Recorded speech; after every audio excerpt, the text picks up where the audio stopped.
자, 먹방을 하면서 왜 우리나라는 화폐도 많이 안 찍었는데 왜 물가가 오르나요? 좋은 질문이 왔어요. 나이스한 질문이야. 이건 주식 토착각이다 올렸구나. 굉장히 이제 요즘 저기 시청자들이 수준이 높아졌어. 질문을 보면 그 수준을 알 수가 있어. 예전에 질문이 참 유치하거나 할 줄을 몰랐어. 근데 요즘은 질문이 어떻게요? 굉장히 나이스한 질문들이 나와. 이 정도만 먹을까? 그래. 과식은 안 되니까.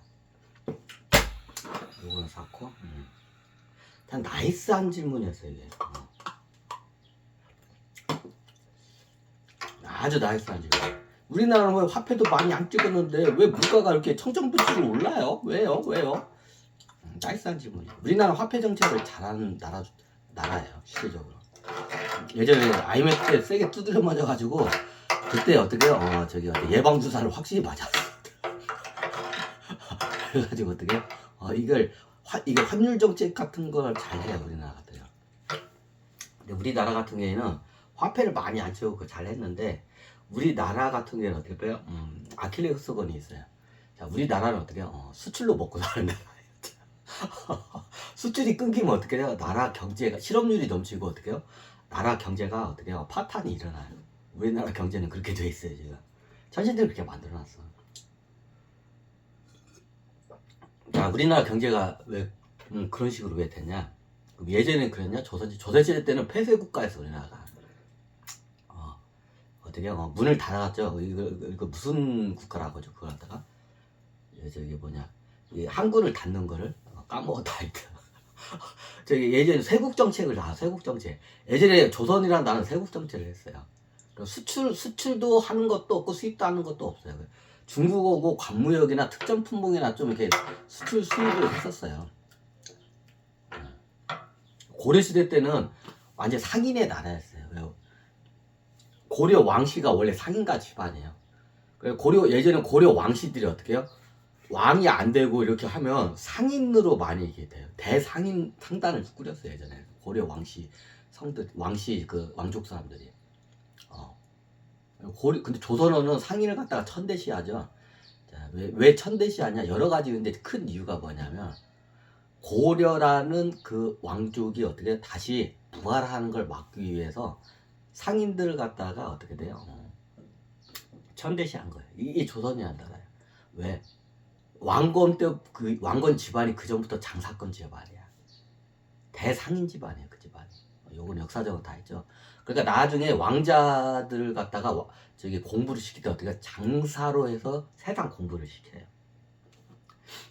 자, 조선은 갖다가 어떻게 해요? 만행을 타네요. 좀 약간. 조선은 만행을 타네요. 옛날에 그럼 고려는 만행을 타네요. 근데 상단을 통해서 만행을 타네요. 근데 고려는 나라가 예전에 말했지만 고려가 예전에 세금을 안 걷었어요. 자, 왜 세금을 안 걷었냐? 고려 왕실이 직접 장사를 해가지고 어떻게 해요? 나라의 세수를 갖다 마련했어요. 그래서 일반 국민들로부터 어떻게 세금을 10원도 안 받았어요. 예전에. 고려 초기 중기까지만 해도. 가끔 가다가 좀 부들한테 조금 약간 세금을 걷긴 했지만 거의 안 걷었다고 보면 돼. 자, 그 세금을 다 어디서, 그럼 나라를 운영하려면 세금이 군대도 운영하고 저기 경찰 치안이나 저기 관료들 녹봉도 줘야 하잖아. 그럼 그 돈이 다 어디서 나요? 장사에서 오는 거예요. 보통 국가가 운영하면 국가가 통제를 해요. 어떻게 보면 국가가 독과점 무역을 해요. 이게 고려란 나라예요. 독과점 그 대표적인 게 인삼이에요. 고려가 대표적으로 어떻게 왕실이 돈을 많이 벌어들인 게 인삼무역이에요. 인삼을 해서 여기서 우리 한반도에서 인삼을 싸게 사가지고 어떻게 돼요? 중국이나 인도까지도 가요. 중국이나 인도까지 가면 뭐 100배, 1000배야. 가격이 100배, 1000배 뛰어요, 진짜로. 그러면 이윤이 겁나게 많이 남죠. 그 이윤이 남는 걸로 해서 어떻게 돼요? 고려의 그 재정을 갖다가 그걸로 충당을 해서. 그래서 세금을 안 걷었던 거예요. 세금을 안 걷게 가능했던 거야.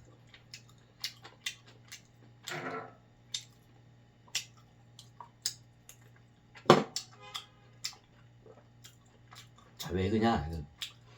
조선이라는 나라를 개항을 시키기 위해서 천신들이 근데 미국 애들도 끌어들이고 프랑스 애들도 끌어들이고 막 끌어들여서 근데 못 열었어. 누가 열었어요? 일본이 열었어, 개항들. 일본은 조선 반도 어떻게 여기를 갖다 누가 열었어요? 일본이 열었어요. 왜냐면 고려 때는 굉장히 글로벌한 무역 국가였어요. 나라 자체가 저기 무역 상인을 갖다가 이걸 갖다가 굉장히 이걸 뭐라고 할까? 이거 높게 쳐줬어요 이게 그런 사람들이. 근데 조선시대 들어오면서 어떻게 상인을 상놈이라고 해요. 근데 상인들이 원래 좀 이기적이고 이렇게 사기꾼 기질에서 그런 소리를 듣긴 하는데, 조선시대 때 왜 저기 상인들을 갖다가 왜 이게 상인들 갖다가 왜 폄하를 했냐? 고려시대 때는 상인들이 대우를 많이 받았어요. 상인들이 나쁜 짓을 많이 하기도 했어. 그런 것도 있지만, 자, 조선이라는 나라는 어떻게 돼요? 이성계가 군부 구테타로 해서 세운 나라예요. 그렇죠? 자, 고려는 나라는 어떻게 돼요? 상인 집단으로 기반해서 발달된 조직이에요. 첩보조직도 기본이 상인을 기반해서 발달됐어요. 그래서 우리나라를 코리아 하잖아요. 그게 코리예요, 코리. 원래 고려라는 말은 한문식 발음으로 나중에 후대에 하다 보니까 고려지, 원래 코리예요, 코리. 예전에 이제 저기 역사 시간에, 아니 우리 고려가 이름이 고려인데 선생님 왜 쟤네들은 왜 코리아라고 해요? 코리아고 고려는 틀린데 고려아라고 해야지. 고려라고 해야지 왜 코리아라고 해요? 이제 그거에 대해서 선생님들이 그쪽식 발음이 그런가 보다 저건데, 정확히 코리예요. 코리. 고려가 아니에요. 고려는 한자식으로 해가지고 후대에 한자식 발음으로 하다 보니까 고려가 된 거예요. 원래 그 당시에는 어디 저기 인도나 이제 고려 사람이 인도나 저기 가면 어느 나라 사람이요? 이제 그 외국 사람들 보면 나 코리 사람이요. 이랬어요. 나 코리 사람이요. 코리. 예전에는 국호가 정확히 어떻게 코리였어요. 고려가 아니야. 고려라는 말을 안 했어요. 코리 했어요. 코리. 나 코리 사람이요. 이렇게 했어요. 뭐냐, 고구려가 원래 이름이 코리예요. 코리가 뭐예요? 구리. 구리를 옛날 지금 우리가 구리 있죠. 청동기 할 때 구리. 그걸 코리라고 했어요. 그래서 어떻게요? 이게 저기 청동기의 그걸 상징하는 그 구리라고 해요. 그 당시에. 구리의 나라.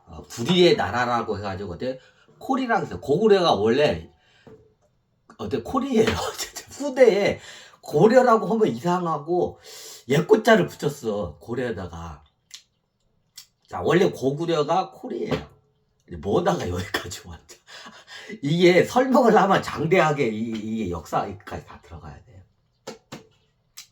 이게 환율이라는 게 이게 골 때리게 이게 변형을 돼요. 이게 우리가 보면 요즘 저기 코인 있죠? 요즘 1억 원 넘어갔대. 비트코인 하나가 1억 원이 넘었어요. 주파했어요. 자, 이런 말은 그런데 옛날에 돈들이 그랬어요.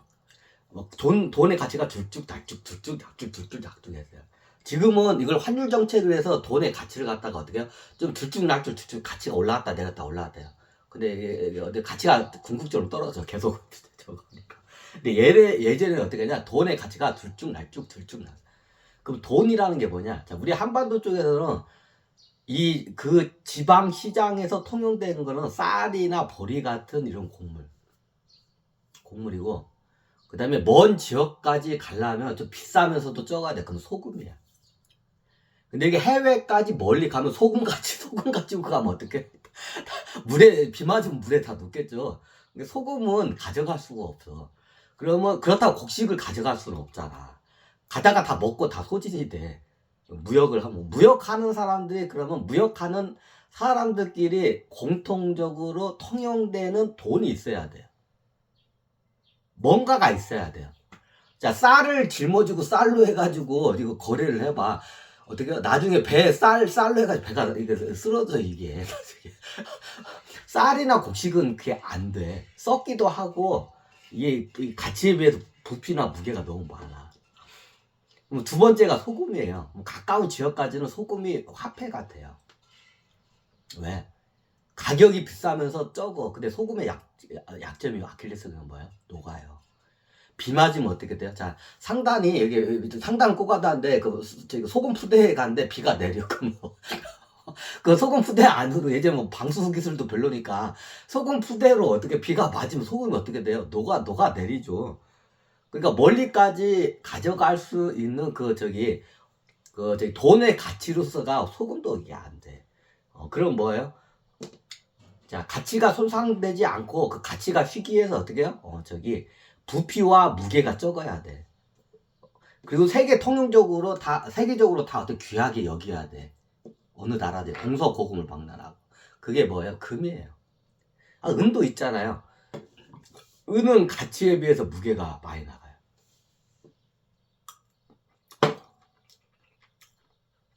보통 은 가지고 결제할 때는 언제냐면 우리 동아시아 내에서 이게 거래를 하면 은 가지고 결제를 해요.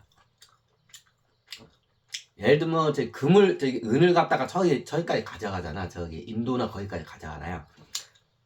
가치성이 떨어져요. 그 돈의 가치로서. 그러면 최고 인도나 페니키아까지 저기 공동된 그 돈의 가치를 받는 게 금이에요. 예나 지금이나 똑같아. 예나 지금이나 금이에요. 그게. 그 무역상들이 예를 들어 중국에서 비단을 사야 돼. 비단을 사려면 비단을 살 때 뭔가를 줘야겠죠. 그럼 최고가 알맞은 게 뭐야? 자, 페니키아 상인 애들이 여기까지 왔어. 중국까지, 상하이까지. 비단을 사러 왔어. 그럼 비단을 갖다가 어떻게 해요? 뭔가 줘야겠죠. 그걸 맞바꿀 수 있는 게. 그럼 중국 사람들이 뭘 좋아해요? 금을 좋아해요. 왜 금이 세계 통화로 왜 이게 섰는지 역사적인 걸 보면 비단과 중국의 사람들의 사용 때문이에요. 정확히 따지면 우리 저기 동양에서는 어떻게 하냐면 금을 약재로 써요.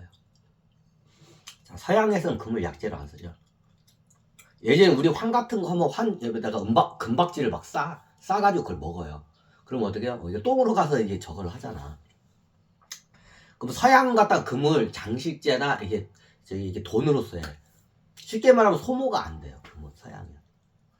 싸요. 근데 동양은 어떻게 돼요? 자, 우리 동양은 어떻게 돼요? 금을 먹어요. 약재로 써요. 요즘도 환 같은 게 금박지로 써 있잖아요. 왜? 얘네 금가루를 갖다가 씌웠기 때문에 금을 갈아요. 그럼 금가루를 해가지고 환을 갖다 동글동글 해가지고 거기다 붙여가지고 그걸 복용을 해요. 금을 예전에 먹었어요. 우리 동양에서는 금을 약재로 썼어요. 그러니까 어떻게 냐 우리 동양 쪽에서는 금이 어떻게 돼요? 소진이 돼요. 없어져요. 근데 서양이나 인도 이쪽에서는 어떻게 돼요? 계속 쌓여요. 금을 광산에서 쌓으면 계속 쌓여. 그죠? 그래서 시장에서 금으로 해서 이게 통화가 돼. 근데 우리 동양에서는 어떻게 돼? 이거 먹어요. 없어져. 자, 왜 금이 세계 통화로 왜 이게 됐는지 역사적인 걸 보면 이게 어떻게 이게 우리 동아시아에 금을 갖다가 약재로 쓰는 그 문화 때문에 그래요. 그러니까 나중에 이게 우리 동아시아에서는 금이 항상 어떻게 모자라요. 상대적으로 모자라니까 가치가 높아지겠죠. 너무 당연하죠.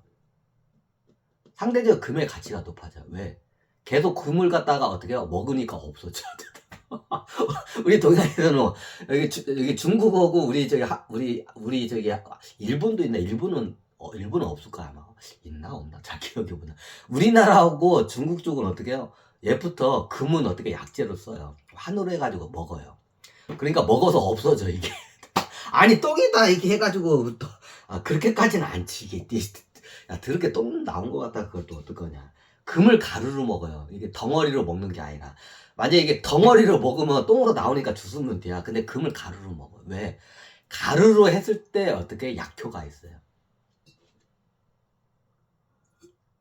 나중에 환 같은 거 보면 나중에 이게 금박지 같은 것들 해요. 원래 금박지로 하게 되면 얇게 금박지로 하게 되면 약효가 얼마 잘 습득 안 돼. 어떻게 해요? 최대한 미세하게 가루를 만들어야 돼. 최대한 미세하게 가루를 만들어서 복용을 해야 약효가 있어요. 이해가 되시죠? 그러면 나중에 이게 원체 귀하니까 가루로 안 넣고 금박지를 써요. 종이처럼 얇게 금박지로 해서. 자, 왜 그냥 똥을 싸면 똥에서 그걸 건져내서. 자, 금이 원체 귀하잖아. 근데 나중에 이게 변해요. 금박지 문화가 변해. 이제 환을 할 때 금박지로 해. 얇게 종이처럼. 왜? 나중에 이게 원체 귀하니까 똥을 싸면 똥에서 어떻게 금박지를 꺼낼 수가 있잖아. 근데 가루는 못 꺼내. 근데 약효는 가루가 좋아요. 금박지로 하면 약효가 별로 없어요. 환은 어때요? 최대한 금을 얇게 가루화를 시켜서 환에다가 같이 이게 해가지고 같이 복용을 해야 이게 약효가 있어요. 그래서 동양에서는 금이 소진이 돼요. 자, 금광에서 금이 나오는데 다 먹으니까 없어져. 시장에 근데 금이 안 돌아다녀. 동양에서는. 그래서 동양이 같은 금인데 동양이 어떻게 금값이 비싸요. 그에 반해서 서쪽으로 가면 갈수록 금값이 어떻게 싸요. 자, 우리가 지폐가 금태환법에서 금을 태환으로 한다 했죠. 자, 우리가 오래된 그 세계 기축통화가 뭐예요? 금이에요. 왜 기축통화로 됐냐? 자, 서양에서는 금값이 싸요. 금의 가치가 싸. 환율하고 똑같아. 왜? 여기는 소진이 안 되고 광산에서 캐내면 어떻게 돼요? 계속 시장에서 금이 싸요. 그러니까 금값이 싸. 이해가 되시죠? 예전 시저가 금을 왕창 해가지고 로마에다 뿌리니까 물가가 막 2배, 3배씩 막 올랐어요. 난리가 났었어. 왜? 금이 흔해지니까 그 돈값, 금값이 어떻게 떨어져요. 역사적으로 이런 말이죠. 떨어져요.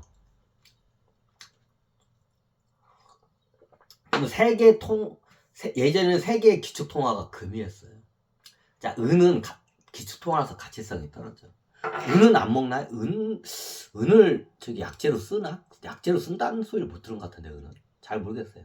금은 약재로 쓴다는 소리 들었는데, 은은 모르겠어요. 예전 약재로 쓸 때는 금이었어요, 무조건. 동양에는. 나중에 부자면 돈이 많으면 어때? 금이 많겠죠. 그러니까 금가루를 갖다가 어떻게, 금을 먹었어요, 예전에. 부자들이.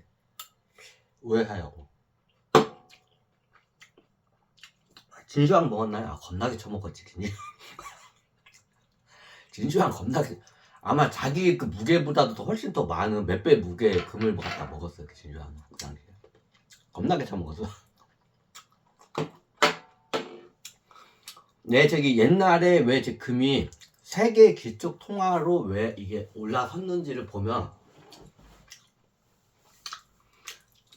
우리 어떻게, 이게 쉽게 말하면 중국 때문에 그래. 우리나라하고만 동아시아라고는 말이 안 맞고 중국, 정확히 더 따지자면 상하이. 보통 모든 중국의 물자는 상하이로 다 몰려요. 그러면 페니키아 쪽에서 뭘 차이가 몰라는 게 페니키 상인데 여기까지 와. 상하이까지. 그래서 상하이에서 어떻게 해요? 비단을 사가요. 왜? 비단 이윤이 제일 많이 났기 때문에. 이제 도자기나 이런 거는 기타 등등이고, 최고 이윤이 많이 남는 게 그 당시에 어떻게 해요? 비단이었어요. 그러면 중국 상하이에 와가지고 비단을 사가려면 어떻게 되냐면 뭔가를 갖다가 결제를 해야겠죠. 그게 뭐예요? 금이에요. 자, 왜 나중에 이게 지중해권을 가면 그 비단이 1000배까지 뛰어요. 1000배까지 사요. 자, 어떻게 하냐? 자, 금을 갖다가 요만큼 가져갔어. 요만해. 그러니까 동전만한 금을 가져갔어. 이거 가지고 어떻게 돼요? 비단을 사와요. 요즘은 비단을 몇 필은 사요. 거기 가서. 요만한, 이게, 예를 들어서, 금화 이만큼을 가지고, 요만한 동전만한 금화 가지고 어떻게 비단을 사왔어. 중국 상하이 가지고 그걸 가지고 어떻게 비단을 바꿔가지고 사가지고 왔어. 그래가지고 어떻게, 지중해권에다가 그걸 팔아. 지중해권까지 가려면 이게 1000배가 돼. 그 비단을 갖다가 상하이에서 금화 하나 가지고 비단을 산 걸로 해서 어떻게 돼요? 여기 그 지중해 페니키아 저기까지 오면 어떻게 돼요? 1000배 장사예요. 그러면 어떻게 돼요? 금화 1000개가 생겨요. 자, 여기 갈 땐 분명히 금화 하나를 가져가서 상하이 가서 그 비단을 바꿔가지고 다시 페니키아로 와서 그걸 파니까 어떻게 돼요? 금화가 1000개가 생겨요. 그래서 천배장사라는 거예요. 자, 목숨 걸고 갈만하죠. 그 당시에는 어떻게 해요? 예전에는 페니키아에서 사나이까지 가려면 어떻게 목숨 걸고 가야 돼요. 아니 고려까지는 안 와요. 고려까지는 잘 안 와요. 인도 상인들도 그렇고 인도 상인들도 잘 안 와. 어디까지 하냐? 상하이까지만 와요. 상하이가 동아시아의 거천 지역이에요. 거기 홍콩 상하이 해가지고 거기 그쪽이어가지고 어떻게 그 양쯔강 그 물줄기 따라 거기서 저기 내륙에서 물자가 그쪽으로 들어오고 바닷길로 통해서 어떻게 일본의 수출 품목들이 다 거기서 거래가 돼요. 상하이 쪽에서. 자, 일본 수출품이 있어요. 일본은 저기 은이 최고 저기 수출품이야. 일본은 은이 많이 난다고요. 은이 수출품 최고 수출품이고 우리 한반도 쪽 뭐예요? 약재예요. 대표적인 게 산삼.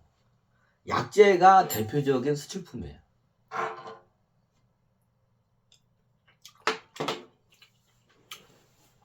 그럼 이게 대부분 어디로 가냐? 동아시아의 무역의 메카는 상하이예요. 예나 지금이나 똑같죠. 무역의 메카가 여기 동아시아는 상하이야. 그러면 동아시아에 있는 모든 물자가 상하이로 다 모여요. 상하이 시장에서. 그럼 어디 인도나 페니키아 쪽에 있는 상인들이 딱 상하이까지 와요. 그럼 상하이에서 하게 되면 동아시아에 있는 물자가 다 글로 몰려. 그럼 거기서 사가지고 가져오면 돼. 그럼 여러 물자를 가져가는데 최고 돈이 되는 게 비단이에요. 그 쉽고 그 수요가 많고 잘 상하지도 않고 여러 품목도 가져가는데 대부분이 비단이에요. 비단이 제일 이게 짭짤이야. 그럼 대부분 어떻게 되냐면 비단이 양쯔강 위쪽 내륙에서 어떻게 돼요? 그 뽕밭을 저기 이게 운영하는 데서 거기서 이제 같이 다 비단 천을 만들어요. 상하이 쪽에서는 비단을 만든 데가 별로 없었던 것 같아요. 그 상급 비단이 어디서 나오냐면 양쯔강 상륙 쪽으로 올라가면 그쪽에 있는 저기 그 마을들이 있어요. 촌락들이 거기서 비단을 생산해요. 뽕밭을 운영해가지고 거기서 나오는 비단이 어디가 최고 상품이에요. 그럼 그게 나중에 양쯔강 따 내려와서 상하이로 물품이 다 흘러들어요. 운하 따라서. 그럼 대부분 상하이에서 다 거래가 이루어져요. 모든 저기 동아시아 모든 물자는 다 상하이로 다 몰리게 돼 있어요. 그럼 거기에 엄청난 저기 그 상인들이 거기서 이제 거래가 일어나요. 그럼 지중해 문화권은 페니키아 상인들이야. 거긴 페니키아 상인들이 알아줘요. 그 예전에 상하이 쪽에서는 상하이에 있는 주국 화상들이 어떻게 돼요? 최고 반겨하는 상인이 어떻게 돼요? 페니키아 상인이에요. 왜? 얘네들이 금을 많이 가져와.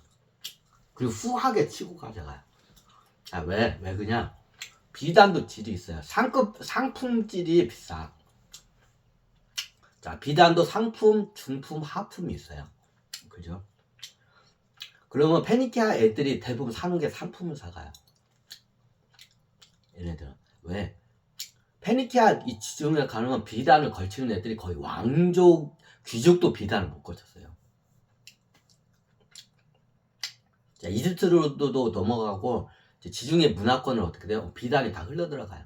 그 비단을 누가 살 수 있냐? 왕족들이나 입을 수가 있었어요. 귀족들 중에서는 부자 귀족들이 입을 수가 있어요. 어지간한 귀족들은 비단을 못 걸쳐요. 예전에 지중해 거예요. 그러니까 어떻게 해요? 가져갈 때 저거니까 최고 상급을 사가요. 자, 상급 비단을 팔아야 당연히 돈이 많이 남겠죠. 그러니까 중국 상인들이 제일 저기 이렇게 반겨하는 상인이 페니키아 상인이야. 얘네들이 상급 비단만 가져가요. 왜?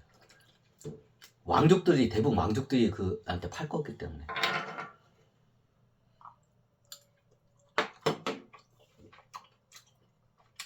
그러니까 예부터 중국 화상들은 페니키아 상인을 갖다가 어떻게 해요? 수하게 대접을 해요. 왜? 제일 상급 비싼 비단을 갖다가 어떻게 몽청 사주니까. 걔네들 한 번 오면 어떻게 해요? 그냥 창고 하나를 갖다가 통통 그냥 다 사가. 창고 전체를 갖다가 다 그냥 계약을 해서 사가요.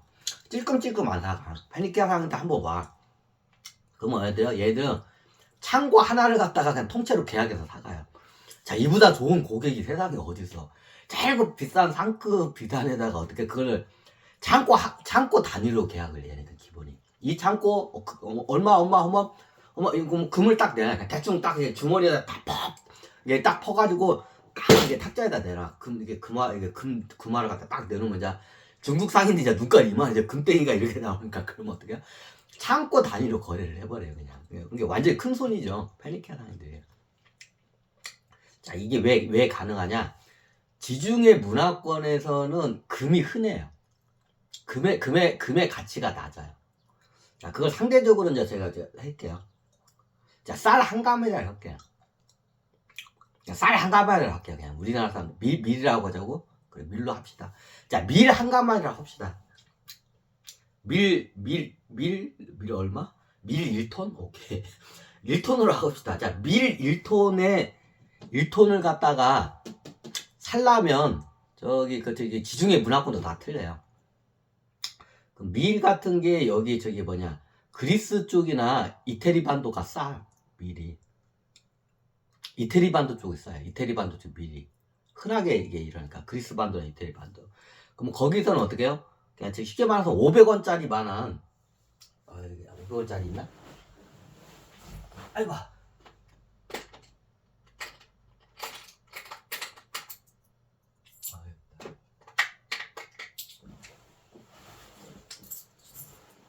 자, 예를 들어서 이 500원짜리 만한 어떻게 해요?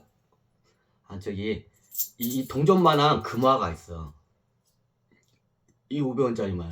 요거 한 5개 정도만 주면 어떻게 해요? 밀 1톤을 살 수가 있어요.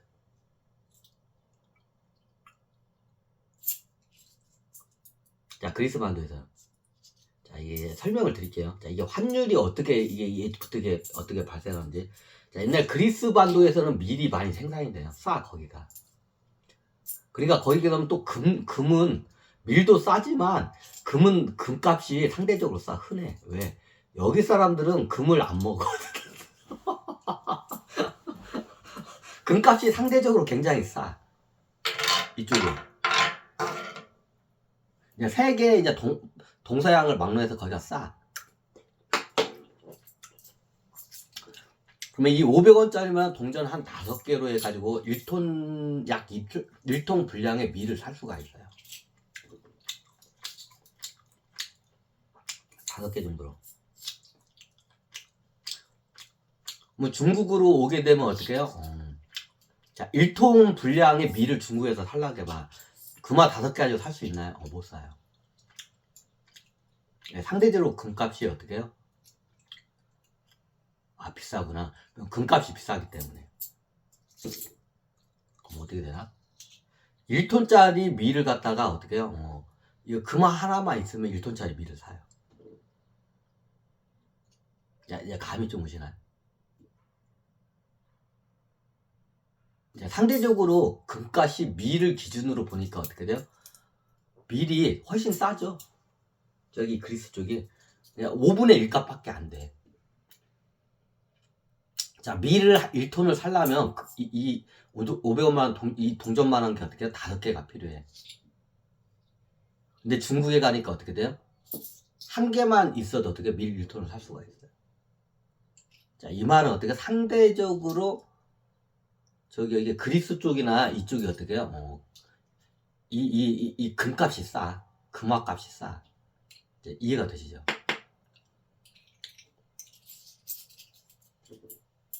중국 같은 경우에는 금이 모자라. 왜? 먹어서 없어지니까. 그러니까 금이 귀해. 그래서 금값이 비싸요. 그럼 상대적으로 지중해 쪽에서는 금값이 싸. 그럼 상인들이 어떻게 해요? 뭔 물건을 교환해서 이 금을 사요. 그리고 금화를 갖다가 어떻게 해요? 한 주머니나 이런 요따만 주머니 같은 데 있어요. 주머니 같은 데를 요만하게 주머니를 해요.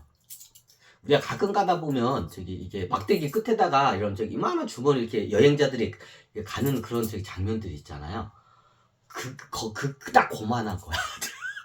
예전에 서양 영화 같은 거 보면 보찜 같은 걸 하는데 보찜을 매는 게 아니라 막대기 끝에다 요만한 거 하고 이렇게 가는 게 진짜 딱 고만해. 왜? 너무 크면 왜냐면 너무 크면 금화가 너무 크면 들통나서 이게 뺏길 수가 있기 때문에 보통 한 요만한 자루에다가 가지고 가요. 금화를 갖다가. 자, 우리나라에서 요만한 자리에다 금화를 하게 되면 겁나 크죠. 많은 돈이죠. 근데 저쪽에서는 그게 많은 돈은 아니에요. 예를 들어서 어떻게 요만한 저기 자루 같이 있죠. 요만한 자루에다가 금화를 하나 넣어가지고 배를 하나 저기 끌고 가. 예전엔 범선은 아니고 그 무역항 배를 갖다 하나 끌고 가. 그럼 어떻게 돼요? 요만한 금화로 해서 어떻게 거기다 그 배에다 어떻게 비단을 잔뜩 실어가지고 와요. 배 한쪽에다가.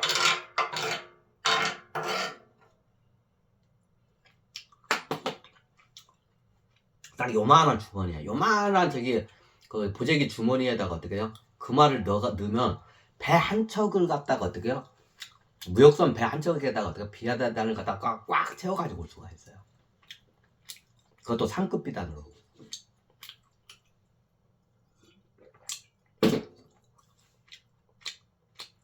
그럼 어떻게 되냐?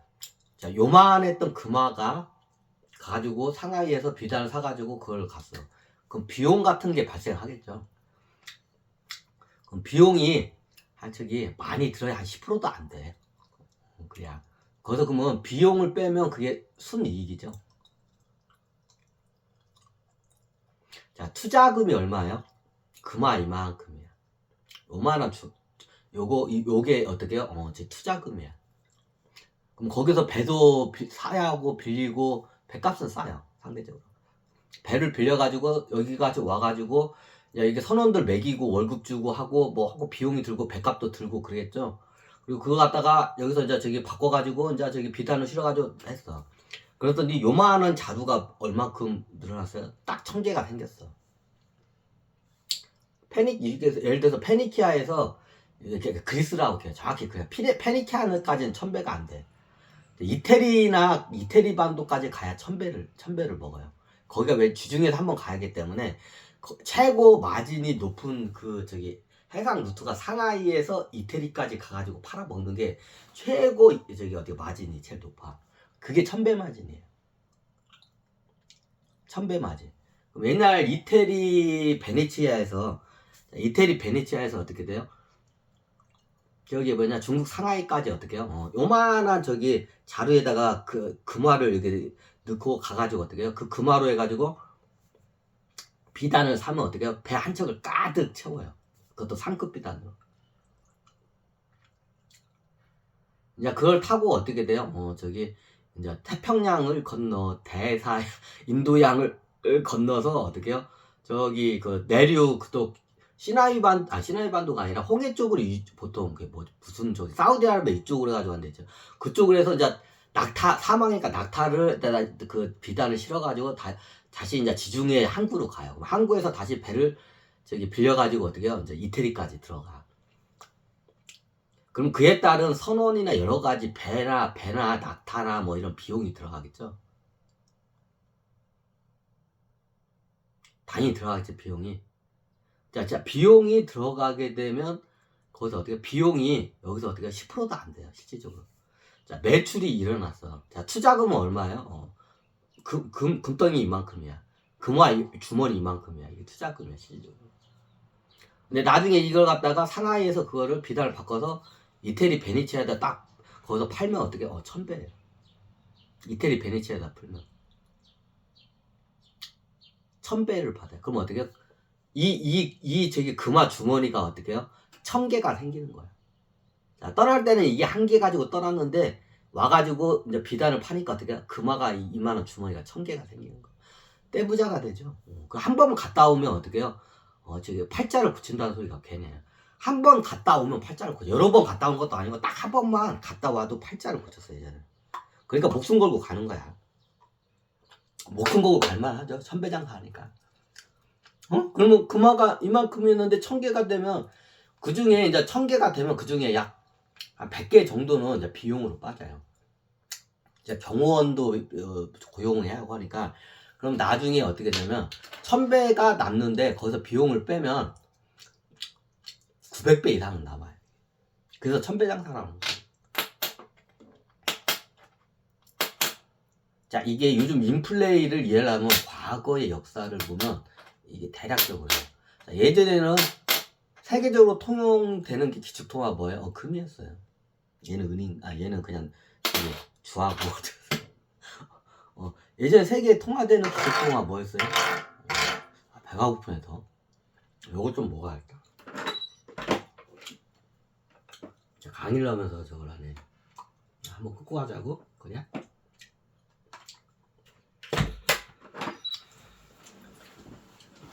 아이고.